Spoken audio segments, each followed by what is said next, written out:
Good evening class, আমি সন্তু। তোমরা দেখছো the learning expert 2.0 YouTube channel. তোমাদের সামনে যে পিএসসি ক্লার্কশিপ এবং মিসলিনিয়াসের এক্সামটা আসতে চলেছে, তার জন্য আজ জিকেজিএস এর উপর থেকে 65 নাম্বার ক্লাস তোমাদেরকে প্রোভাইড করা হচ্ছে। তো এর আগে অলরেডি আমরা 64টা ক্লাস জিকেজিএস এর উপর থেকে কভার করে নিয়েছি। যদি সেই ক্লাসগুলো না দেখে থাকো, উপরে আই বাটনে লিঙ্ক শো হচ্ছে, সেটার উপর ক্লিক করো, অথবা এই চ্যানেলের ডেসক্রিপশন বক্সটা ফলো করো। তার মধ্যে প্রিভিয়াস ক্লাসের প্লে লিস্টের লিঙ্ক প্রোভাইড করা আছে, সেটার উপর ক্লিক করলে প্রিভিয়াস ক্লাসগুলো সেখান থেকে পরপর দেখে নিতে পারবে। ক্লাসের শুরুতে প্রত্যেকের কাছে একটা ছোট রিকোয়েস্ট থাকছে, কেউ কিন্তু এই ক্লাসটাকে ডাউনলোড করে দেখবে না। অর্থাৎ এই চ্যানেলে যে সমস্ত ক্লাসগুলো প্রোভাইড করা হয়, কোনো ক্লাসই ডাউনলোড করে দেখবে না। এটা আমাদের তরফ থেকে তোমাদের কাছে একটা ছোট রিকোয়েস্ট রাখা হয়েছে। আর ক্লাসের শুরুতে আরেকটা কথা বলি, প্রথম থেকে শেষ পর্যন্ত ক্লাসটা দেখবে এবং প্রিভিয়াস যে ক্লাসগুলো অলরেডি হয়ে গেছে সেগুলো নির্দিষ্ট দিন অন্তর রিভিশন করবে। তো শুরু করছি আজকের ক্লাস। ফার্স্ট কোশ্চেন দেখো, অলিভার টুইস্ট যে গ্রন্থটা, এই গ্রন্থটি কে লিখেছেন? তো অলিভার টুইস্ট গ্রন্থটি লেখা চার্লস ডিকেন্সের লেখা। অপশন সি এর কিন্তু সঠিক অ্যান্সার হবে। চার্লস ডিকেন্সের লেখা। এছাড়া আরো দুটো বই তোমরা এখানে লিখে রাখো, কারণ এক্সামে কোশ্চেন দিয়েছে। একটা লেখো, যদিও এর আগে অলরেডি পড়িয়েছি, একটা লেখো a tale of two cities. A tale of two cities. আরেকটা লেখো David Copperfield. David David Copperfield. আর একটা লিখে রাখবে কি, যেটা কোশ্চেনে ছিল অলিভার টুইস্ট। নেক্সট কোশ্চেনে চলে আসো, কত সাল থেকে রামান ম্যাগসেসে পুরস্কার প্রদান করা হয়? Very very important question. Raman Magsaysay award, এখানে হেডিং করো Raman Raman Magsaysay award. Magsaysay award. Raman Magsaysay award কেন দেওয়া হয়, বা কোন দেশ থেকে রামান ম্যাগসেসে অ্যাওয়ার্ড প্রোভাইড করা হয়? তো মনে রাখবে ফিলিপিন্স। ফিলিপিন্স সরকার কিন্তু রামান ম্যাগসেসে অ্যাওয়ার্ড প্রোভাইড করে। কারণ কি, এই ফিলিপিন্সের তৃতীয় প্রেসিডেন্ট ছিলেন, থার্ড রাষ্ট্রপতি, তার নাম কি? তার নাম ছিল এই রামান ম্যাগসেসে। এই রামান ম্যাগসেসের নাম অনুসারে এবং তার স্মরণে সেখান থেকে কিন্তু প্রোভাইড করা হয় কি, রামান ম্যাগসেসে অ্যাওয়ার্ড। তাহলে কোন সরকার প্রোভাইড করে বা কোন দেশ প্রোভাইড করে? রামান ম্যাগসেসে ফিলিপিন্স প্রোভাইড করে। কোশ্চেনটা মনে রাখবে। রামান ম্যাগসেসে থেকে নেক্সট কোশ্চেন দেবে যে এশিয়ার নোবেল বলা হয় কোন পুরস্কারকে? Asia's Nobel. তো রামান ম্যাগসেসে অ্যাওয়ার্ডকে বলা হয় এশিয়ার নোবেল প্রাইজ। কারণ এই পুরস্কারটা কোন কোন ক্ষেত্রে প্রোভাইড করা হয়? সরকারি সেবা, জনসেবা, তারপর সামাজিক নেতৃত্ব, সাংবাদিকতা, সাহিত্য এবং যোগাযোগে, উদ্ভাবনী, কলা, শান্তি ও আন্তর্জাতিক সমন্বয় এবং নতুন নেতৃত্ব প্রদানে অসামান্য অবদানের জন্য এই রামান ম্যাগসেসে অ্যাওয়ার্ডটা প্রোভাইড করা হয়ে থাকে। কবে থেকে এই রামান ম্যাগসেসে অ্যাওয়ার্ড প্রোভাইড করা হচ্ছে 1958 সাল থেকে। শুধুমাত্র সালটা মনে রাখলে হবে।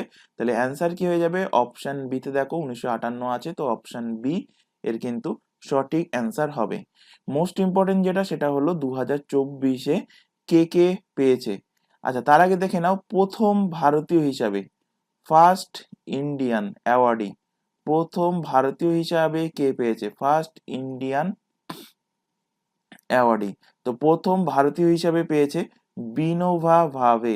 বিনোভা বিনোভা ভাবে বিনোবা ভাবে প্রথম ভারতীয় হিসেবে রামান ম্যাগসেসে অ্যাওয়ার্ড পেয়েছে। আর এই বছর 2024-এ কে কে রামান ম্যাগসেসে অ্যাওয়ার্ড পেয়েছে? তো রামান ম্যাগসেসে অ্যাওয়ার্ড অনেকজনেরকেই কিন্তু দেওয়া হয়। এবার ইম্পর্টেন্ট কখন হয়ে যায়? যদি কোনো ভারতীয়কে দেওয়া হয়। তো 2024-এ একজন ভারতীয় কিন্তু রামান ম্যাগসেসে অ্যাওয়ার্ড পেয়েছে। তার নামটা আগে মনে রাখবে, তার নাম হলো রবি কানান। রবি কানান। আর ইনি হলেন ভারতীয়, যিনি 2024-এ তিনি রামান ম্যাগসেসে অ্যাওয়ার্ড পেয়েছেন। এছাড়া আরো দুজনের নাম মনে রাখবে। একজন হলেন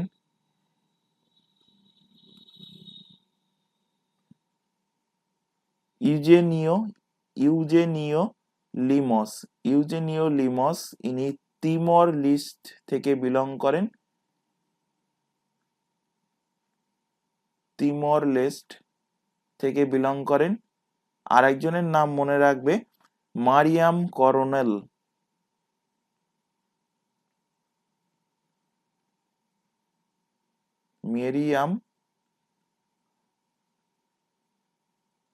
মারিয়াম করনেল, ইনি বিলং করেন ফিলিপিন্স থেকে।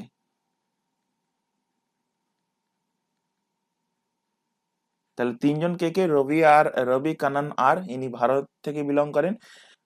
ইজুনিও ইজিওনিও লিমস, ইনি বিলং করেন তিমর লিস্ট থেকে। আর মিরিয়াম করনেল, ইনি বিলং করেন ফিলিপিন্স থেকে। আচ্ছা, এই যেগুলো লেখানো হচ্ছে প্রত্যেকটা ক্লাসে বারবার বলি, এগুলো কিন্তু খাতায় অবশ্যই নোট ডাউন করবে। এখান থেকে কিন্তু তোমাদের এক্সামে কোশ্চেন এসেছে এবং এখান থেকে কোশ্চেন আসতে পারে। তো এগুলো তোমরা পিডিএফ এ পাবে না, যেগুলো এক্সট্রা ফ্যাক্ট লেখানো হচ্ছে, শুধুমাত্র প্রিন্টেড কোশ্চেন অ্যান্সার গুলো পিডিএফ এ ডাউনলোড করতে পারবে। কিভাবে ডাউনলোড করবে, তোমরা টেলিগ্রামে অ্যাপে গিয়ে যদি এটা সার্চ করো @দ্য লার্নিং এক্সপার্ট SD, আমাদের গ্রুপ তোমাদের সামনে চলে আসবে। অথবা এই চ্যানেলের ডেসক্রিপশন বক্সটা ফলো করো, তার মধ্যে কিন্তু টেলিগ্রাম গ্রুপের লিঙ্ক দেওয়াই আছে। সেটার উপর ক্লিক করলে আমাদের টেলিগ্রাম গ্রুপে জয়েন হতে পারবে এবং সেখান থেকে প্রত্যেকটা ক্লাসের, আজকে যে ক্লাস দেখছো এর আগে যে ক্লাসগুলো অলরেডি হয়ে গেছে বা ভবিষ্যতে যে ক্লাস চলবে, প্রত্যেকটা ক্লাসের পিডিএফ তোমরা সেখান থেকে ডাউনলোড করে নিতে পারবে। নেক্সট কোশ্চেন, নিম্নলিখিত কোন স্থানটির ভৌগোলিক নাম পবিত্র ভূমি?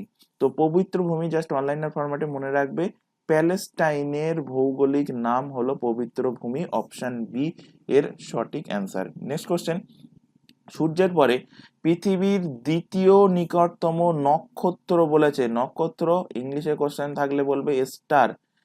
সূর্যের পরে পৃথিবী যদি বলে পৃথিবীর সব থেকে কাছের নক্ষত্র কোনটা, অ্যান্সার কি হবে, সূর্য হবে পৃথিবীর সব থেকে কাছের নক্ষত্র। সূর্যের পরে পৃথিবীর দ্বিতীয় নিকটতম নক্ষত্র কি হবে, অ্যান্সার হবে প্রক্সিমা সেঞ্চুরি বা প্রক্সিমা সেন্টরি, অপশন সি এর কিন্তু সঠিক অ্যান্সার হবে। সিরিয়াস থেকে মনে রাখবে, যদি কোশ্চেন দেয় যে আকাশগঙ্গার স্কাইয়ের সব থেকে উজ্জ্বলতম যে নক্ষত্র, উজ্জ্বলতম নক্ষত্রের নাম কি, উজ্জ্বলতম, সব থেকে উজ্জ্বলতম নক্ষত্র নাম কি? তো অ্যান্সার হয়ে যাবে সিরিয়াস। সিরিয়াস হলো কিন্তু সব থেকে সৌরজগৎ বলছি, সিরিয়াস হলো মহাকাশের সব থেকে উজ্জ্বলতম নক্ষত্র। নেক্সট কোশ্চেনে চলে আসো, চোল বংশের প্রতিষ্ঠাতা কে? তো চোল বংশের প্রতিষ্ঠাতা হলেন বিজয়লায়া চোল। বিজয়ালা চোল হলেন চোল বংশের প্রতিষ্ঠাতা। আচ্ছা, চোল বংশ থেকে দুটো কোশ্চেন মনে রাখো। তো নবম শতাব্দীতে যে চোল বংশ গঠিত হয়েছিল, সেই চোল বংশের রাজধানী কোথায় ছিল? এইভাবে কোশ্চেন দেবে যে নবম শতাব্দীতে চোলদের রাজধানী, নবম শতাব্দীতে চোলদের ক্যাপিটাল রাজধানী কোথায় ছিল? তো নবম শতাব্দীতে চোলদের রাজধানী ছিল তানজোর। কোথায় ছিল? তানজোর। এখান থেকে আরেকটা কোশ্চেন মনে রাখবে, চোল বংশের একজন রাজা ছিলেন রাজেন্দ্র চোল, প্রথম রাজেন্দ্র চোল। তো প্রথম রাজেন্দ্র চোল থেকে দুটো কোশ্চেন দেয় যে প্রথম রাজেন্দ্র চোল বাংলার কোন রাজাকে পরাজিত করেছিলেন? তো ইনি বাংলায় দ্বিতীয় মাহিপালকে, বাংলার দ্বিতীয় মাহিপালকে তিনি পরাজিত করেছিলেন। এবং কেন পরাজিত করেন? কারণ গঙ্গা জল নিয়ে আসার জন্য পরাজিত করেছিলেন। এবং গঙ্গা জল এনাকে পরাজিত করে গঙ্গা জল সেখান থেকে তিনি তার সাম্রাজ্যে নিয়ে এসেছিলেন এবং সেই কারণে প্রথম রাজেন্দ্র চোলের উপাধি হয় কি, গঙ্গাইকোন্ড। গঙ্গাইকোন্ড। তো কোশ্চেন দেয় যে গঙ্গাইকোন্ড উপাধিটা কার? তো অ্যান্সার কি হবে, প্রথম রাজেন্দ্র চোলের উপাধি হলো গঙ্গাইকোন্ড। নেক্সট কোশ্চেনে চলে আসো। আচ্ছা, এখানে তোমাদের একটা ছোট ইনফরমেশন প্রোভাইড করার আছে। তোমরা এখন যে ক্লাসটা দেখছো সেটা হলো PSC miscellaneous and clerkship special GK GS এর ক্লাস। এছাড়া আদার্স যে সমস্ত এক্সামের নামগুলো দেখতে পাচ্ছ, যেমন পুলিশের এক্সাম, এসএসসির সমস্ত এক্সাম, প্রত্যেকটা এক্সামের জন্য আমাদের দুটো ইউটিউব চ্যানেল মিলিয়ে সম্পূর্ণ ফ্রিতে সিলেবাস ওয়াইজ প্রত্যেকটা সাবজেক্টের লাইভ ক্লাস প্রোভাইড করা হচ্ছে। লাইভ ক্লাস অ্যাটেন্ড না করতে পারলে ক্লাস থেকে যায় রেকর্ডেড ফরম্যাটে, রেকর্ডেড হিসাবে তোমরা তোমাদের টাইম মতো পরবর্তীতে দেখে নিতে পারবে। তবে আবারও একটা রিকোয়েস্ট করছি, প্রথমেই করেছিলাম ক্লাসের শুরুতে, কেউ ক্লাসগুলোকে ডাউনলোড করে দেখবে না, এটা আমাদের তরফ থেকে একটা ছোট্ট রিকোয়েস্ট তোমাদের কাছে থাকছে। কেউ কোনো ক্লাসকে ডাউনলোড করে দেখবে না, তোমরা তোমাদের টাইম মতো রেকর্ডেড ক্লাসগুলোকে, যদি লাইভ ক্লাস দেখা সম্ভব না হয়, রেকর্ডেড ক্লাসগুলোকে অনলাইনে দেখবে। আর এই প্রত্যেকটা এক্সামের জন্য আমাদের কিন্তু আলাদা আলাদা হোয়াটসঅ্যাপ ব্যাচ ওপেন করা আছে। হোয়াটসঅ্যাপ ব্যাচে যুক্ত হওয়ার একটাই বেনিফিট যে তোমাদের আগে থেকে রুটিন প্রোভাইড করা হয়ে থাকে ক্লাসের। এছাড়া তোমাদের যে ক্লাসগুলো চলছে সেই ক্লাসের লিঙ্ক ক্লাস শুরু হওয়ার 2 মিনিট 5 মিনিট আগে কিন্তু তোমাদের হোয়াটসঅ্যাপ ব্যাচে প্রোভাইড করা হয়ে থাকে। এছাড়া এক্সাম ওরিয়েন্টেড যাবতীয় গুরুত্বপূর্ণ ইনফরমেশন, যেমন কোনো এক্সামের নোটিফিকেশন প্রকাশিত হোক বা কোনো এক্সামের অ্যাডমিট কার্ড বা অ্যান্সার কি প্রকাশিত হোক বা রেজাল্ট প্রকাশিত হোক, সবকিছু ইনফরমেশন কিন্তু সবার আগে হোয়াটসঅ্যাপ ব্যাচে প্রোভাইড করে। তো হোয়াটসঅ্যাপ ব্যাচে যুক্ত হতে চাইলে কি করতে হবে, নিচে যে হোয়াটসঅ্যাপ নাম্বার তোমাদের সামনে ডিসপ্লে হচ্ছে এই নাম্বারে আমাদেরকে শুধুমাত্র হোয়াটসঅ্যাপে মেসেজ করে ইনফর্ম করবে, তাহলে তোমাদের রিকোয়ারমেন্ট অনুযায়ী নির্দিষ্ট ব্যাচে কিন্তু অ্যাড করিয়ে নেওয়া হবে। কেউ এই নাম্বারে নর্মাল কল করবে না, কেউ এই নাম্বারে ভিডিও কল করবে না, শুধুমাত্র মেসেজ করে জানালেই তোমাদের রিকোয়ারমেন্ট অনুযায়ী কিন্তু আমরা তোমাদের সেই গ্রুপে অ্যাড করিয়ে নেবো এবং সেখান থেকে প্রপার গাইডেন্স প্রোভাইড করা হবে। এছাড়া এখানে আরেকটি ইনফরমেশন দেবো, এখন তোমরা যে চ্যানেলে ক্লাসটা দেখছো তার নাম হলো দ্য লার্নিং এক্সপার্ট 2.0। এই চ্যানেলেই প্রত্যেকটা এক্সামের জন্য GK GS, current affairs, reasoning and ইংলিশের ক্লাস সম্পূর্ণ ফ্রিতে পেয়ে যাবে এই চ্যানেল থেকে।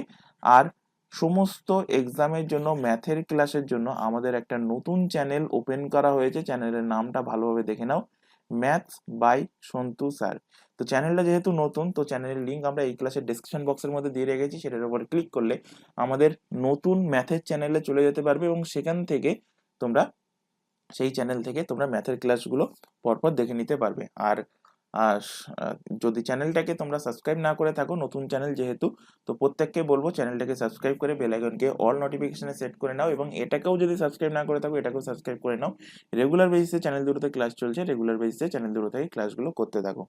নেক্সট কোশ্চেনে চলে আসো, 76-এর মন্বন্তর সময় গভর্নর অফ বেঙ্গল কে ছিলেন? বা আরেকটা কোশ্চেন দেয় যে 76-এর মন্বন্তর কবে হয়েছিল? তো মনে রাখবে 76-এর মন্বন্তর হয়েছিল 1176 বঙ্গাব্দে, মানে বাংলা সাল ছিল 1176, সেই কারণে লাস্টে 76 ছিল বলে সেই মন্বন্তরকে বলা হয় কি 76-এর মন্বন্তর। এবং সেই টাইমে গভর্নর অফ বেঙ্গল ছিলেন কার্টিয়ার। কে ছিলেন? কার্টিয়ার ছিলেন। অপশন ডি এর সঠিক answer. Robert Clive governor of Bengal ছিলেন এবং রবার্ট ক্লাইভের টাইমে যেটা হয়েছিল উল্লেখযোগ্য জিনিসটা সেটা হলো পলাশির যুদ্ধ। পলাশির যুদ্ধ কত সালে? 1757 সালে। ভ্যান্সিডাটের সময় হয়েছিল বক্সারের যুদ্ধ। বক্সারের যুদ্ধ। আর ভেরেলস্টের টাইমে হয়েছিল প্রথম মহীশূর যুদ্ধ। প্রথম মহীশূর যুদ্ধ। নেক্সট কোশ্চেনে চলে আসো, প্রথম তুর্কি ভারত আক্রমণকারী কে ছিলেন? তো প্রথম তুর্কি ভারত আক্রমণকারী ছিলেন সবুক্তগিন। সবুক্তগিন ছিলেন মোহাম্মদ ঘুরির সেনাপতি। তো এখান থেকে একটা কোশ্চেন মনে রাখবে, যদি তোমাদের অপশানে সবুক্তগিন না থাকে তখন অ্যান্সার হবে কিন্তু মোহাম্মদ ঘুরি।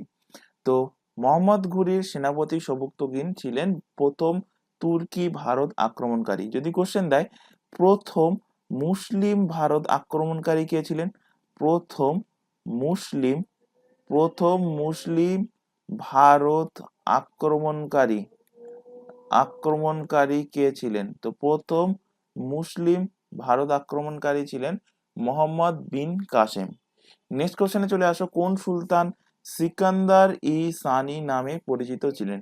তো সিকান্দার ই সানি নামে পরিচিত ছিলেন আলাউদ্দিন খলজি। আলাউদ্দিন খলজি সিকান্দার ই সানি নামে তিনি পরিচিত ছিলেন। আচ্ছা, আলাউদ্দিন খলজি থেকে কিছু ফ্যাক্ট তোমাদের এখানে লেখাবো যেগুলো এক্সাম পয়েন্ট অফ ভিউ থেকে ইম্পর্টেন্ট। এখানে লেখো, আলাউদ্দিন খলজির আসল নাম কি ছিল? তো আলাউদ্দিন খলজির আসল নাম ছিল আলী গুরসাপ। আলী গুরসাপ ছিল আলাউদ্দিন খলজির আসল নাম। এখান থেকে সেকেন্ডে লেখো, আলাউদ্দিন খলজির উপাধি কি ছিল? উপাধি। তো আলাউদ্দিন খলজির উপাধি একটা তো এখানে কোশ্চেনেই দেখতে পাচ্ছ, সিকান্দার সিকান্দার ই সানি, সিকান্দার ই সানি। এছাড়া ছিল দ্বিতীয় আলেকজান্ডার, দ্বিতীয় আলেকজান্ডার। নেক্সট লেখো, এখান থেকে কোশ্চেন দেয় যে ইকতা সিস্টেম, ইকতা সিস্টেম কে তুলে দিয়েছিল? ইকতা সিস্টেম তুলে দেন কে? তো ইকতা সিস্টেম তুলে দেন আলাউদ্দিন খলজি, ইকতা সিস্টেম তুলে দেন। যদি কোশ্চেন দেয় এখান থেকে যে এই ইকতা সিস্টেম লাগু করেছিল কে? ইকতা সিস্টেম, ইকতা সিস্টেম, ইকতা সিস্টেম কে ইমপ্লিমেন্ট করে, কে লাগু করে? তো ইকতা সিস্টেম ইমপ্লিমেন্ট করে ইলতুৎমিশ, ইলতুৎমিশ ইকতা সিস্টেম লাগু করে। নেক্সট কোশ্চেন এখান থেকে লেখো, আলাউদ্দিন খলজি ইনি প্রথম মুসলিম শাসক হিসাবে, প্রথম, প্রথম মুসলিম শাসক যিনি মালি কাফুরের সাথে দক্ষিণ ভারত অ্যাটাক করেছিলেন। তো কোশ্চেন দেয় প্রথম মুসলিম শাসক হিসেবে কে দক্ষিণ ভারত অ্যাটাক করেছিলেন? তো আলাউদ্দিন খলজি, আলাউদ্দিন খলজি প্রথম মুসলিম শাসক যিনি মালিক কাফুরের সাথে, মালিক কাফুরের সাথে মালিক কাফুরের সাথে দক্ষিণ ভারত আক্রমণ করেন, দক্ষিণ ভারত ইনি আক্রমণ করেন। নেক্সট লেখো, আমির খসরু, আমির খসরু ছিল আলাউদ্দিন খলজির দরবারে। আমির খসরু, আমির খসরু। তো আমির খসরু থেকে আরেকটা কোশ্চেন তোমাদের দেয় যে ভারতের তোতা পাখি নামে কে পরিচিত? ভারতের তোতা পাখি, তো ভারতের তোতা পাখি নামে পরিচিত হলেন আমির খসরু। আর যদি কোশ্চেন দেয় ভারতের ম্যাকিয়াভেলি নামে পরিচিত কে, তখন অ্যান্সার হবে চাণক্য বা কৌটিল্য বা বিষ্ণুগুপ্ত, ইনি ভারতের ম্যাকিয়াভেলি নামে পরিচিত। নেক্সট পেজে লেখো মোহাম্মদ বিন তুগলক, মোহাম্মদ বিন তুগলক, মোহাম্মদ, মোহাম্মদ বিন তুগলক, মোহাম্মদ বিন তুগলক থেকে লেখো এনার আসল নাম কে ছিল? মোহাম্মদ বিন তুগলকের আসল নাম ছিল জুনা খান, জুনা খা ছিল মোহাম্মদ বিন তুগলকের আসল নাম। নেক্সট লেখো, এই মোহাম্মদ বিন তুগলকের সময় মরক্কো থেকে একজন তার দরবারে এসেছিলেন, তার নাম কি? মরক্কো থেকে কে এসেছিলেন? ইবান বতুতা, ইবান বতুতা। বহুবার এক্সামে কোশ্চেন দিয়েছে যে ইবান বতুতা কার আমলে ভারতে আসেন? মোহাম্মদ বিন তুগলকে। এবং এনার লেখা যে বই, সেই বইয়ের নাম কি? ইবান বতুতার লেখা। তো ইবান বতুতার লেখা বইয়ের নাম হলো রেহেলা, রেহেলা। মোহাম্মদ বিন তুগলক একজন ছিলেন কিন্তু তিনি পাগল রাজা, পাগল রাজা নামে ইনি পরিচিত ছিলেন। এবং কোশ্চেন দেয়, প্রিভিয়াস ইয়ারে কোশ্চেন ঘেটে দেখলে দেখতে পাবে যে কে তার ক্যাপিটালকে, কে তার রাজধানীকে দিল্লি থেকে, দিল্লি থেকে দৌলতাবাদ, দৌলতাবাদ, দিল্লি থেকে দৌলতাবাদ বা দেবগিরিতে স্থানান্তরিত করেন। দেবগিরিতে রাজধানী দিল্লি থেকে স্থানান্তরিত, স্থানান্তরিত কে করেছেন? এই মোহাম্মদ বিন তুগলক। নেক্সট লেখো ফিরোজ শাহ তুগলক, অপশনে ফিরোজ শাহ তুগলক ছিল, হ্যাঁ। নেক্সট লেখো ফিরোজ শাহ তুগলক, ফিরোজ শাহ তুগলক। ফিরোজ শাহ তুগলক থেকে যে কোশ্চেনটা বহুবার এক্সামে দিয়েছে সেটা হলো ব্রাহ্মণদের ওপর, ব্রাহ্মণদের ওপর জিজিয়া কর কে লাগু করেন? ব্রাহ্মণদের ওপর জিজিয়া কর কে লাগু করেন? তো ব্রাহ্মণদের ওপর জিজিয়া কর লাগু করেন ফিরোজ শাহ তুগলক। এবার এখান থেকে যদি কোশ্চেন দেয় যে জিজিয়া কর, জিজিয়া কর সর্বপ্রথম কে লাগু করেন? জিজিয়া কর প্রথম লাগু কে করেন? জিজিয়া কর প্রথম লাগু কে করেন? তো মনে রাখবে কুতুবউদ্দিন আইবক। কুতুবউদ্দিন আইবক সর্বপ্রথম জিজিয়া কর লাগু করেন। যদি কোশ্চেন দেয় যে জিজিয়া কর তুলে দেন কে, জিজিয়া কর রদ করেন কে, তো রদ করে দেন আকবর, সম্রাট আকবর। তো জিজিয়া কর থেকে তিনটে কোশ্চেন মনে রাখবে। জিজিয়া কর প্রথম লাগু করেছিলেন কুতুবউদ্দিন আইবক, ব্রাহ্মণদের উপর প্রথম লাগু করেছিলেন ফিরোজ শাহ তুগলক, আর তুলে দিয়েছিলেন সম্রাট আকবর। নেক্সট কোশ্চেন, সম্রাট অশোক কবে সিংহাসনে আরোহণ করেছিলেন? তো সম্রাট অশোক, এখানে লেখো সম্রাট অশোক এর রাজ্য অভিষেক কবে হয়েছিল? রাজ্যাভিষেক, রাজ্যাভিষেক কবে হয়? তো সম্রাট অশোকের রাজ্যাভিষেক হয় 269 খ্রিস্টপূর্বাব্দে এনার রাজ্য অভিষেক হয়, এবং এনার রাজ্য অভিষেক হওয়ার ঠিক 8 বছর পর ইনি, 8 বছর পর বলতে খ্রিস্টপূর্বাব্দে চলছে, তাই 8 বছর কমা মানে কি, মানে 8 বছর বাড়া মানে কি, কিন্তু যে সালটা তোমরা দেখছো 269 তার থেকে কমে আসবে, কারণ খ্রিস্টপূর্বাব্দ বলতে কি, আমি এখানে ছোট একটা এক্সাম্পল দিয়ে বোঝাচ্ছি। এখানে মনে করো একটা এখানে সরল লেখা আছে, একটা 0, এদিকে +1 +2 এইভাবে, আর এদিকে -1 -2 -3। তো আমি যদি বলি -3 সাল, মানে -3 না বলে এটাকে বললাম খ্রিস্টপূর্বাব্দ 3। তো যদি বলি 1 বছর পর, তাহলে 1 বছর পর মানে এই দিকে এগোবে, তো সেটাই খ্রিস্টপূর্বাব্দ মানে সেটাই। তো 8 বছর পরে 261 বিসি, সালটা মনে রাখবে, 261 বিসিতে অশোক কলিঙ্গ আক্রমণ করেন। অশোক কলিঙ্গ আক্রমণ করেন, কলিঙ্গ আক্রমণ করেন কত সালে? 261 খ্রিস্টপূর্বাব্দে অশোক কলিঙ্গ আক্রমণ করেন। এখান থেকে কোশ্চেন দেবে, এই যে কলিঙ্গ আক্রমণ করেছিলেন অশোক, তো এটার ব্যাপারে জানা যায় কিসের থেকে? তো এর ব্যাপারে জানা যায় খারবেলের হাতি গুম্ফা থেকে, খারবেলের হাতি গুম্ফা, খারবেলের হাতি গুম্ফা থেকে এর ব্যাপারে কিন্তু জানা যায়। অশোক থেকে মোস্ট ইম্পর্টেন্ট কোশ্চেন যেটা, সেটা হলো কোশ্চেন দেয়, দেখবে যে তৃতীয় বৌদ্ধ সম্মেলন কার আমলে আয়োজন করা হয়েছিল? তৃতীয় বৌদ্ধ সঙ্গীত বা তৃতীয় বৌদ্ধ সম্মেলন কার আমলে? তো অশোকের আমলে আয়োজন করা হয়েছিল। কোথায় আয়োজন হয়েছিল? পাটলিপুত্রে। কোথায়? পাটলিপুত্র, যার বর্তমান নাম হলো বিহারের রাজধানী পাটনা। কত সালে? 255 বিসিতে আয়োজন করা হয়েছিল।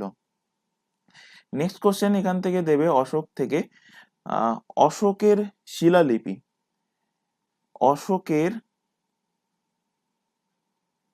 অশোকের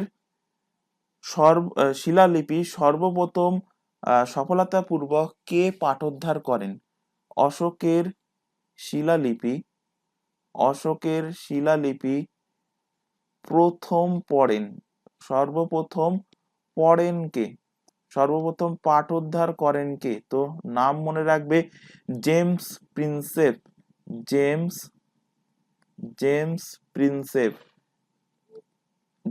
প্রিন্সেপ সর্বপ্রথম অশোকের শিলালিপি পাঠোদ্ধার করেন। কোশ্চেন দেবে যে অশোক কোন শহরের প্রতিষ্ঠা করেছিলেন? তো মনে রাখবে শ্রীনগর, শ্রীনগরের প্রতিষ্ঠা করেছিলেন কে? সম্রাট অশোক। অশোকের সব থেকে ছোট অভিলেখ, কোশ্চেন দেবে অশোকের লেখা সব থেকে ছোট অভিলেখ কোনটা? অশোকের সব থেকে ছোট অভিলেখ, তো রুমানদেই অভিলেখ, রুমানদেই অভিলেখ হলো অশোকের সব থেকে ছোট অভিলেখ। কোথায় পাওয়া গিয়েছে? এটা নেপালে পাওয়া গিয়েছে, অশোকের সব থেকে ছোট অভিলেখ। কোশ্চেন দেবে যে মধ্যপ্রদেশের সাঁচির স্তূপ কোথায় অবস্থিত, কোশ্চেন দিতে পারে, বা সাঁচির স্তূপ কে নির্মাণ করেন? তো সাঁচির স্তূপ মধ্যপ্রদেশে। তো মধ্যপ্রদেশের সাঁচির স্তূপ কে নির্মাণ করেন? মধ্যপ্রদেশে সাঁচির স্তূপ নির্মাণ করেন সম্রাট অশোক নির্মাণ করেন। এছাড়া উত্তরপ্রদেশের সারনাথ, উত্তরপ্রদেশের জায়গা নাম কি? সারনাথ। এই সারনাথে অশোক স্তম্ভ কে বানায়? অশোক স্তম্ভ উত্তরপ্রদেশের সারনাথে অশোক স্তম্ভ বানায় কে? অশোক স্তম্ভ বানায় হলো এই সম্রাট অশোক। এবং যার নিচে, এই অশোক স্তম্ভের নিচে দেবনাগরী ল্যাঙ্গুয়েজে কি লেখা আছে? দেবনাগরী ল্যাঙ্গুয়েজে লেখা আছে সত্যমেব জয়তে, সত্যমেব জয়তে। নেক্সট কোশ্চেনে চলে আসো। নিম্নলিখিত কোন স্থানে রেল হুইল ফ্যাক্টরির জন্য বিখ্যাত? নিম্নলিখিত কোন স্থানে rail wheel factory, rail wheel তৈরি করা হয়? তো রেল হুইল অর্থাৎ রেলের চাকা তৈরি করা হয় ব্যাঙ্গালোরে। অপশন নাম্বার বি এর কিন্তু সঠিক অ্যান্সার হবে। ব্যাঙ্গালোরের কোথায়? ব্যাঙ্গালোরে ইয়ালাহানকা, ব্যাঙ্গালোরে ইয়ালাহানকাতে, ইয়ালাহানকাতে রেল হুইল ফ্যাক্টরি আছে, অর্থাৎ রেলের চাকা তৈরি করা হয়। কপুরথালা কোন স্টেটে অবস্থিত? পাঞ্জাব। পাঞ্জাব। তো পাঞ্জাবের কপুরথালাতে কি তৈরি হয়? পাঞ্জাবের কপুরথালাতে rail coach factory, rail coach, rail coach factory অবস্থিত। কোথায়? রেল কোচ ফ্যাক্টরি অবস্থিত পাঞ্জাবের কপুরথালাতে। বারাণসী উত্তরপ্রদেশে অবস্থিত। তো বারাণসী উত্তরপ্রদেশে diesel locomotive works, diesel, diesel locomotive, diesel locomotive works, diesel locomotive মানে ডিজেল ইঞ্জিন তৈরি হয় কোথায়? উত্তরপ্রদেশের বারাণসীতে।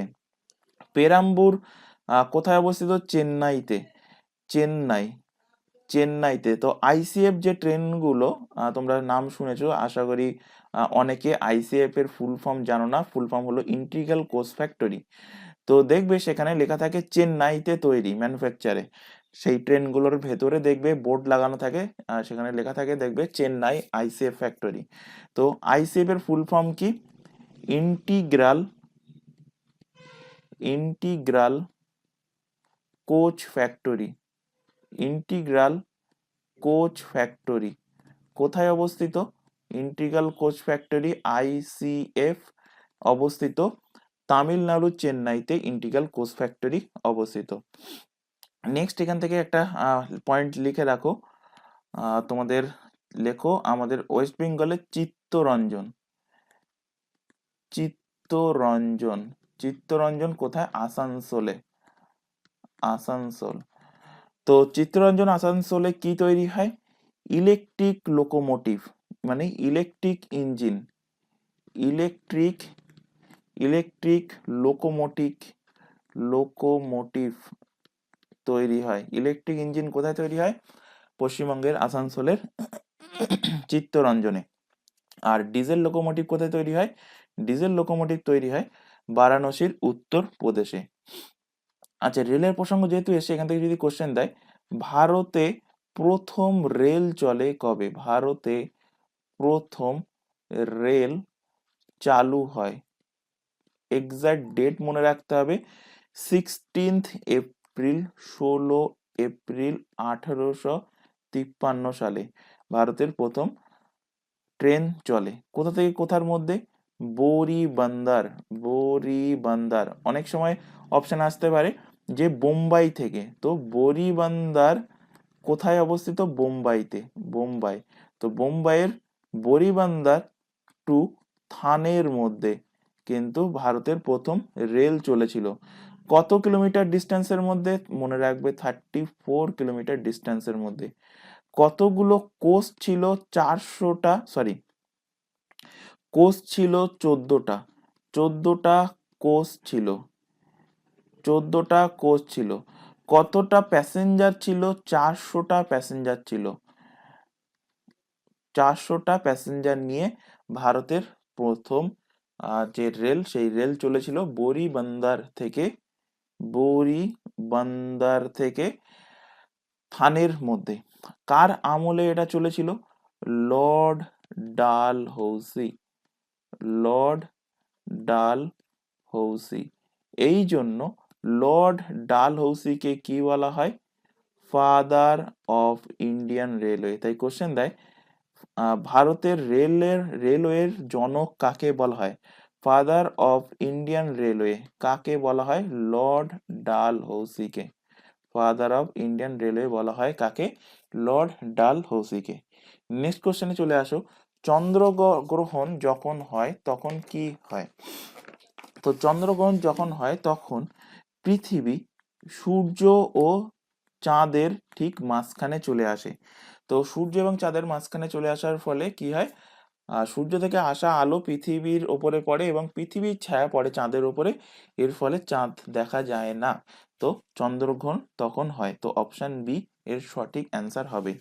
যদি বলে যে সূর্যগ্রহণ কখন হবে, তো সূর্যগ্রহণ হয় চাঁদ পৃথিবী এবং সূর্যের মাঝখানে যখন চলে আসে তখন হয় কি? সূর্যগ্রহণ। তখন হয় সূর্যগ্রহণ। নেক্সট কোশ্চেনে চলে আসো, ইন্দারকিলা ন্যাশনাল পার্ক নিম্নলিখিত কোন রাজ্যে অবস্থিত? তো ইন্দারকিলা যে ন্যাশনাল পার্ক, এটা অবস্থিত হিমাচল প্রদেশ। হিমাচল প্রদেশে অবস্থিত ইন্দারকিলা ন্যাশনাল পার্ক। আচ্ছা, এখানে যে চারটে অপশন আছে, এই সমস্ত রাজ্যে কোন কোন ন্যাশনাল পার্ক আছে সেগুলো একটু ইনক্লুড করাই। হিমাচল প্রদেশ থেকে লেখো, যেটা বহুবার এক্সামে দিয়েছে, Great Himalayan National Park. Great Great Himalayan Great Himalayan National Park. NP শর্টে লিখছি, ন্যাশনাল পার্ক। আরেকটা লেখো Pin Valley. Pin Pin Valley National park. আরেকটা লেখো Khirganga. Khirganga National Park. Khirganga National Park কোথায় অবস্থিত? হিমাচল প্রদেশে অবস্থিত। অরুণাচল প্রদেশ থেকে লেখো, অরুণাচল প্রদেশের ন্যাশনাল পার্ক লেখো, একটাই লেখাবো, নামদাফা। নামদাফা নামদাফা ন্যাশনাল পার্ক অরুণাচল প্রদেশে অবস্থিত। মধ্যপ্রদেশ থেকে অনেকগুলো ন্যাশনাল পার্ক মনে রাখতে হবে এবং মধ্যপ্রদেশের ন্যাশনাল পার্কই ম্যাক্সিমাম টাইমে এক্সামে দেয়। ফার্স্ট লেখো কানহা ন্যাশনাল পার্ক। লেখো বান্ধব বান্ধবগড় ন্যাশনাল পার্ক। লেখো Panna national park. Panna Panna national park. লেখো Pench national park. Satpura Satpura national park. লেখো বানবিহার ন্যাশনাল পার্ক। এবং আরেকটা লিখে রাখো Kuno national park. Kuno national park, এগুলো প্রত্যেকটাই মধ্যপ্রদেশে অবস্থিত। উত্তরপ্রদেশ থেকে লেখো উত্তরপ্রদেশের national park Dudhwa national park. Dudhwa national park. আরেকটা লিখে রাখো রাজাজি রাজাজি ন্যাশনাল পার্ক। কোথায় অবস্থিত? উত্তরপ্রদেশে অবস্থিত। নেক্সট কোশ্চেনে চলে আসো, নিম্নলিখিত কোন রাজ্য বা রাজ্যগুলিতে পঞ্চায়েতি ব্যবস্থা নেই? পঞ্চায়েতি ব্যবস্থা নেই। তো নাগাল্যান্ডেও পঞ্চায়েতি ব্যবস্থা নেই, মেঘালয়তেও নেই এবং মিজোরামেও নেই। ভারতে যে টোটাল 28টা রাজ্য আছে, 28টা রাজ্যের মধ্যে নাগাল্যান্ড, মেঘালয় এবং মিজোরাম এমন তিনটে রাজ্য যেখানে কোনো পঞ্চায়েতি ব্যবস্থা নেই, অর্থাৎ উপরোক্ত সবগুলি এর কিন্তু সঠিক অ্যান্সার হবে। আর ইউটি যদি জিজ্ঞাসা করতো তখন মনে রাখবে, ইউটি বলতে একমাত্র একটা ইউটি, দিল্লিতে পঞ্চায়েতি ব্যবস্থা নেই। তাহলে কোথায় কোথায় নেই? নাগাল্যান্ড, মেঘালয়, মিজোরাম এবং ইউটির মধ্যে দিল্লিতে কোনো পঞ্চায়েতি ব্যবস্থা নেই। আচ্ছা, যদি কোশ্চেন দেয় ভারতের প্রথম পঞ্চায়েত গঠন হয় কোথায়? ভারতে ভারতে ভারতে প্রথম পঞ্চায়েত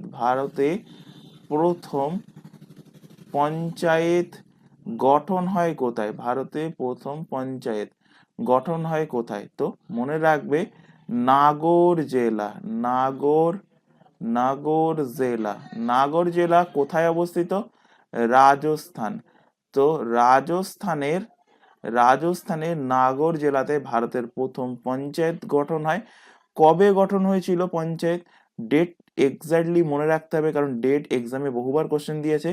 12 অক্টোবর 1959 সালে রাজস্থানের নাগর জেলাতে ভারতের প্রথম পঞ্চায়েতের গঠন হয়।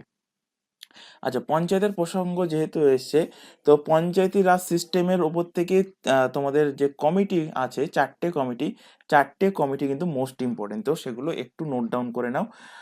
যদিও এর আগের ক্লাসগুলোর মধ্যে পড়ানো হয়েছে এক দুবার, তো এখান থেকে আরো আরেকবার রিভিশন হয়ে যাবে।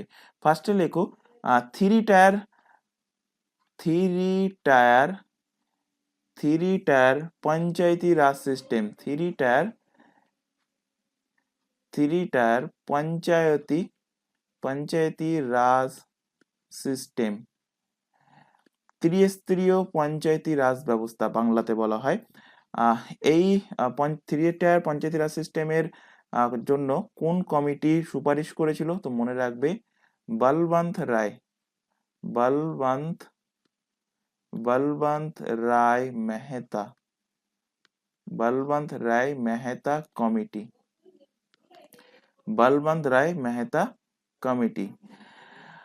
কোশ্চেন দেয় যদি যে দ্বিস্তরীয় টু টায়ার পঞ্চায়েতি রাজ সিস্টেমের ব্যাপারে কোন কমিটি সুপারিশ করেছিল, তখন অ্যান্সার লিখবে Ashok Mehta committee. Ashok Ashok Mehta Ashok Mehta committee Ashok Mehta committee. তাহলে বলবন্ত রায় মেহতা কমিটি ত্রিস্তরীয় পঞ্চায়েতি রাজ ব্যবস্থা, আর দ্বিস্তরীয় পঞ্চায়েতি রাজ ব্যবস্থার জন্য অশোক মেহতা কমিটি। কোশ্চেন দেবে যে জেলা পরিষদ, আমাদের পঞ্চায়েতি রাজ ত্রিস্তরীয় পঞ্চায়েতি রাজ ব্যবস্থায় যে তিনটে ভাগ থাকে, কি কি?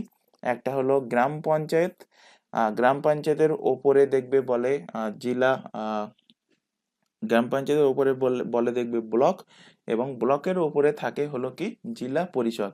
তো পঞ্চায়েতের যখন ভোট হয় তখন দেখবে তিনটে ভোট প্রোভাইড করতে হয়, একটা হচ্ছে মেম্বারের জন্য তোমার গ্রামের, মানে পঞ্চায়েতের জন্য, একটা হলো ব্লকের জন্য, আর একটা হলো জেলা পরিষদের জন্য। তো সেই জেলা পরিষদ সর্বোপরি হবে। জেলা পরিষদ Zila Zila Parishad is most important body most important body. কে বলেছিল? কোন কমিটি বলেছিল? Most important most important body কে বলেছিল? বলেছিল GVK Rao committee. Rao GVK Rao committee. আরেকটা কোশ্চেন এখান থেকে দেয়, পঞ্চায়েতি রাজ ব্যবস্থাকে সাংবিধানিক দরজা দিয়েছে কোন কমিটি? পঞ্চায়েতি পঞ্চায়েতি রাজ ব্যবস্থাকে পঞ্চায়েতি রাজ ব্যবস্থাকে সংবিধানে ইনক্লুড করিয়েছে, সাংবিধানিক দরজা, সাংবিধানিক সাংবিধানিক দরজা দিয়েছে কে? কোন কমিটি? এল এম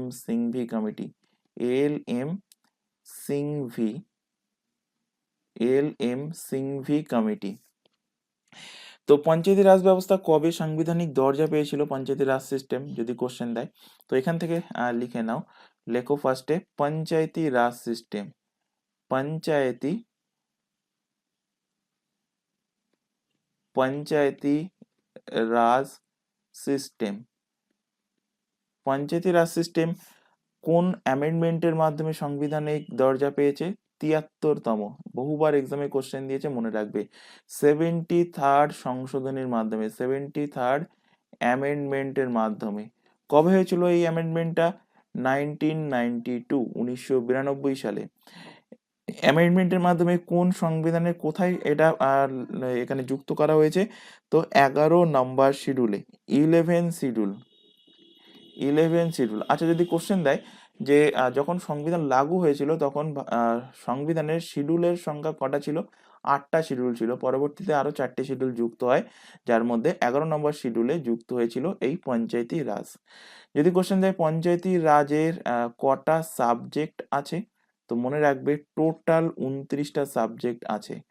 আর্টিকেল কটা, আর্টিকেল কোথা থেকে কোথা পর্যন্ত পঞ্চায়েতি রাজ সিস্টেমে, তো মনে রাখবে আর্টিকেল 243 থেকে 243-এর ও ক্লস পর্যন্ত আর্টিকেল হলো পঞ্চায়েতি রাজ সিস্টেমের আর্টিকেল। কোশ্চেন দেবে কত নম্বর পার্টে আলোচনা করা আছে পঞ্চায়েতি রাজ ব্যবস্থার, পার্ট নাম্বার 9-এ আলোচনা করা আছে পঞ্চায়েতি রাজ সিস্টেমের ব্যাপারে। এখান থেকে আরেকটা কোশ্চেন এখানে ইনক্লুড করে নাও, পঞ্চায়েতি রাজ সিস্টেম করলে যখন পরবর্তী amendment 74th amendment, 74th amendment সংশোধনী কবে হয়েছিল, এটাও কিন্তু হয়েছিল 1992 সালে। কি বলা হয়েছিল, মিউনিসিপ্যালিটিস এর ব্যাপারে, মিউনিসিপ্যালিটিস মিউনিসিপ্যালিটিস এর ব্যাপারে। মিউনিসিপ্যালিটিস এর ব্যাপারে কততম শিডিউলে আলোচনা করা আছে, 12th শিডিউল, 12 শিডিউল, বাংলাতে বলবে তফসিল, 12 নম্বর তফসিলে বলা আছে। মিউনিসিপ্যালিটিস এর ব্যাপারে কটা সাবজেক্ট আছে, সাবজেক্টের সংখ্যা কটা, তো পঞ্চায়েতে ছিল 29টা, মিউনিসিপ্যালিটিতে আছে 18টা সাবজেক্ট। কত নম্বর পার্টে আলোচনা করা আছে, পার্ট নাম্বার 9-এর এতে আলোচনা করা আছে। আর্টিকেল কোথা থেকে কোথা পর্যন্ত, তো আর্টিকেল জাস্ট এর পর থেকে, পঞ্চায়েতি রাজ আর্টিকেলের পর থেকে, তাহলে 243-এর ও এর পরে কোন অ্যালফাবেট আসছে, পি, তো মনে রাখবে 243-এর পি থেকে 18টা আর্টিকেল গুনে নাও, তো হবে 243-এর জেড জি পর্যন্ত আলোচনা করা আছে মিউনিসিপ্যালিটির ব্যাপারে। এই যে ফ্যাক্টগুলো লেখানো হচ্ছে এখান থেকে কিন্তু প্রত্যেকটা মানে কোনো না কোনো এক্সামে, প্রত্যেকটা পয়েন্ট থেকে কোনো না কোনো এক্সামে কোশ্চেন দিয়েছে, এগুলো কিন্তু অবশ্যই খাতায় তো নোট ডাউন করবেই, তার পাশাপাশি রিভিশন করবে। নেক্সট কোশ্চেন চলে আসো, কোন রাজনৈতিক দলকে জাতীয় দলের, কোনো রাজনৈতিক দলকে জাতীয় দলের যদি মর্যাদা পেতে হয়, তো জাতীয় দলের মর্যাদা পেতে গেলে তো শর্ত, কোন প্রকার শর্ত তাকে পূর্ণ করতে হবে, তো কোনো রাজনৈতিক দলকে জাতীয় দলের মর্যাদা পেতে গেলে তাকে কিন্তু সাধারণ নির্বাচনে 4 বা তার বেশি রাজ্যে প্রদত্ত ভোটের 6% এবং 4টি লোকসভা আসন তাকে কিন্তু পেতে হবে। পেলে সেই রাজনৈতিক দলটা কিন্তু জাতীয় দলের মর্যাদা পাবে। তো অপশন এ এর কিন্তু সঠিক অ্যান্সার হবে।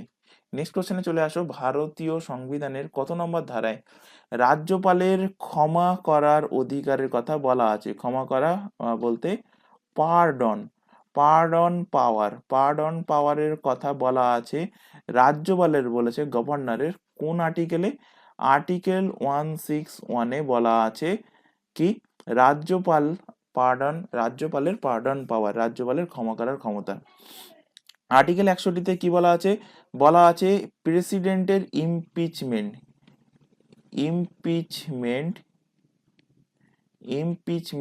অফ প্রেসিডেন্টের ব্যাপারে বলা আছে আর্টিকেল 61-এ। আর্টিকেল 72-এ বলা আছে প্রেসিডেন্টের পার্ডন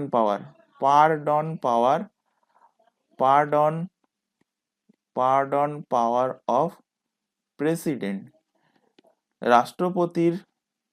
রাষ্ট্রপতির ক্ষমা করার অধিকার এর কথা বলা আছে আর্টিকেল নাম্বার 72, মোস্ট ইম্পর্টেন্ট, বহুবার এক্সামে দিয়েছে। আর আর্টিকেল 54 অলরেডি পড়িয়েছি, প্রেসিডেন্টের ইলেকশন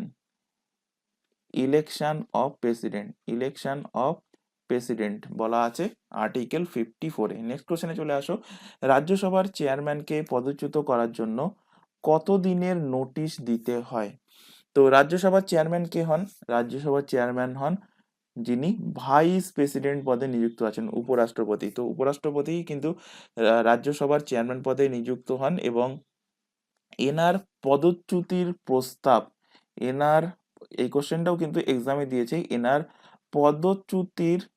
পদচ্যুতির প্রস্তাব সর্বপ্রথম আনবে কে, এনার পদচ্যুতি প্রস্তাব সর্বপ্রথম আনবে কিন্তু রাজ্যসভা। কে আনবে? রাজ্যসভা আনবে। লোকসভা কিন্তু এনার পদচ্যুতির প্রস্তাব সর্বপ্রথম আনতে পারবে না। কারণ কি? কারণ ইনি রাজ্যসভার এক্স অফিসিও চেয়ারম্যান, রাজ্যসভার একজন মেম্বার, সেই কারণে রাজ্যসভায় এনার পদচ্যুতির প্রস্তাব সর্বপ্রথম কিন্তু উপস্থাপন করতে পারে এবং 14 দিনের নোটিশ দেয়। তাহলে অ্যান্সার কি হয়ে যাবে? অ্যান্সার হবে অপশন সি, 14 দিনের নোটিশ দেয়।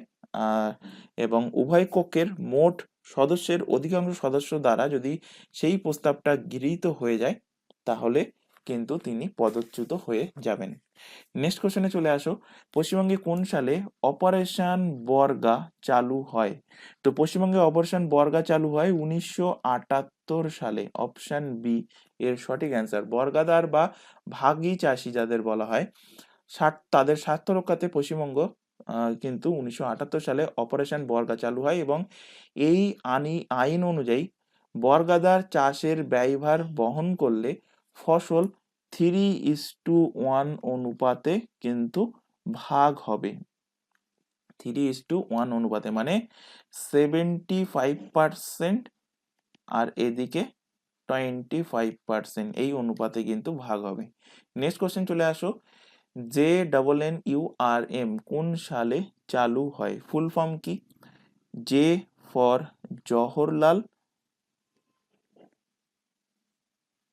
জওহরলাল, এন ফর নেহেরু, জওহরলাল নেহেরু, তারপরের N for national, U for urban, national urban, R for হলো renewable, renewable mission, renewable mission. Jawaharlal Nehru national urban renewable mission কবে চালু হয়েছিল? 2005 সালে চালু হয়েছিল। যদি বলা হয় এর মুখ্য উদ্দেশ্য কি? মুখ্য উদ্দেশ্য ছিল শহরাঞ্চলের পরিকাঠামো উন্নয়ন ঘটানো। নেক্সট কোশ্চেনে চলে আসো। নিম্নলিখিত কোন দ্রব্য বা দ্রব্যগুলি জিএসটির বাইরে রাখা হয়েছে? তো মদকেও জিএসটির বাইরে, পেট্রোলকেও জিএসটির বাইরে, পেট্রোপণ্যকেও জিএসটির বাইরে রাখা হয়েছে। উপরোক্ত সবগুলোই কিন্তু এর সঠিক অ্যান্সার হবে। জিএসটির প্রসঙ্গ যেহেতু আসলো, জিএসটি থেকে কিছু কোশ্চেন এখান থেকে রিলেট করে নাও।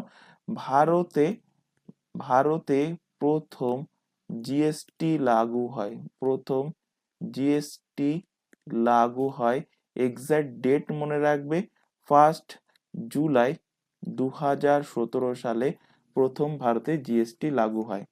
কোশ্চেন দেবে ভারতের প্রথম জিএসটি লাগু করা রাজ্য কোনটা? কোন রাজ্যে জিএসটি প্রথম লাগু হয়েছিল? আসাম কিন্তু সর্বপ্রথম ভারতে জিএসটি লাগু করেছিল।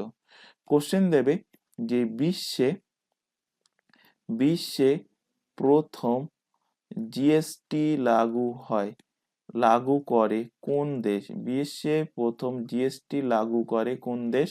তো মনে রাখবে ফ্রান্স। ফ্রান্স কিন্তু বিশ্বে সর্বপ্রথম জিএসটি লাগু করে। কোশ্চেন দেবে আরেকটা জিএসটি থেকে, ভারতের যে GST model, Indian GST model, Indian GST model কোথা থেকে নেওয়া হয়েছে? টেকেন ফ্রম, কোথা থেকে নেওয়া হয়েছে? তো টেকেন ফ্রম এটা নেওয়া হয়েছে কানাডা থেকে। কানাডার জিএসটি মডেলই কিন্তু নেওয়া হয়েছে ভারতের জিএসটিতে। কানাডা, কানাডা থেকে কিন্তু ভারতীয় জিএসটি মডেলটা নেওয়া হয়েছে। নেক্সট কোশ্চেন এবং আজকের ক্লাসের লাস্ট কোশ্চেন, বৈদ্যুতিক বাল্বের ভিতরে কোন গ্যাস পাওয়া যায়? তো বৈদ্যুতিক বাল্বের ভেতরে অক্সিজেন পাওয়া যায় না, কারণ অক্সিজেন কিন্তু দাহ্য পদার্থ। মানে অক্সিজেন কিন্তু কোনো বস্তুকে মানে জ্বলতে সাহায্য করে। কার্বন ডাই অক্সাইড নিভাতে সাহায্য করে, এই কারণে অগ্নি নির্বাপক হিসাবে কার্বন ডাই অক্সাইডের বল ব্যবহার করা হয়ে থাকে। এখানে বায়ু হবে না, তো এখানে অ্যান্সার হয়ে যাবে ওপরের কোনোটি নয়, ওপরের কোনোটি নয়। তো বৈদ্যুতিক বাল্বে কিন্তু ম্যাক্সিমাম ব্যবহার করা হয় নাইট্রোজেন গ্যাস অথবা ব্যবহার করা হয় আর্গন গ্যাস। আর্গন নিষ্ক্রিয় গ্যাস কিন্তু ব্যবহার করা হয়ে থাকে বৈদ্যুতিক বাল্বে? তো আজকের ক্লাসে এই 20টা কোশ্চেন ছিল, আশা করি প্রত্যেকটা কোশ্চেন তোমাদের ক্লিয়ার হয়েছে। যদি কোথাও কোনো কোশ্চেনে ডাউট থেকে থাকে সেটা অবশ্যই কমেন্ট বক্সে কমেন্ট করে জানাবে। ক্লাস ভালো লাগলে ক্লাসটাকে অবশ্যই লাইক করবে এবং তোমার বন্ধু বান্ধবের মধ্যে শেয়ার করবে যারা পিএসসি ক্লার্কশিপ, মিসলেনিয়াস বা আদার্স অন্যান্য কম্পিটিটিভ এক্সামের জন্য প্রিপারেশন নিচ্ছে। তো আজকের ক্লাস এই পর্যন্ত, নেক্সট দেখা হবে পরবর্তী ক্লাস নিয়ে। Thank you.